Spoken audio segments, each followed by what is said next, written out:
മാങ്ങ സാധനങ്ങളൊക്കെ നോക്കി കിട്ടാണ്ട് ഇത് ആരെങ്കിലും മേടിക്കോ? ഇത് ആകെ കൊഴുപ്പുള്ള സാധനല്ലേ? എന്തെല്ലാം അസുഖങ്ങൾ ഒരു ഓയിൽ ഉപയോഗിച്ചാ അത് ആ സൺഫ്ലവർ മേടിച്ചാൽ മതിയായിരുന്നില്ലേ? അയാളിപ്പോ ഇത് എടുത്ത് എനിക്ക് അറിയില്ലായിരുന്നു. സർപ്രൈസ്.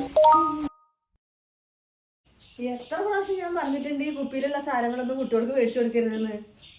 അതൊന്നും അത്ര നല്ലതല്ല ഈ കുപ്പിയിലടച്ച സാധനങ്ങളൊന്നും. ഇതിപ്പോ തന്നെ മുറിക്കാൻ തിരക്കായ. ഇതൊക്കെ 1 മണിക്കൂർ നേരം വെള്ളത്തിലൊക്കെ ഇട്ട് വെക്കണം, ചൂടുവെള്ളത്തിൽ ഇട്ട് വെക്കണം. അതിലെന്തെല്ലാം ദുർവിഷങ്ങളാണ് കലർത്തിയിട്ടുണ്ടാവുമെന്നറിയോ? അതൊക്കെ കളഞ്ഞിട്ട് വേണം കുട്ടിക്ക് കൊടുക്കാൻ. അതൊരു മാങ്ങ, നല്ല മാങ്ങയാണ്. ഈ മാങ്ങ ഇനി വെള്ളത്തിലൊന്നും ഇടണ്ട 1 മണിക്കൂർ. ഇവിടുന്ന് കിട്ടിയ മാങ്ങ കഴുകു പോലും ഇല്ലാതെ തിന്നാലേ. മോനെ ഒരു വെള്ളം കാട്ടി കാച്ചപ്പേക്ക്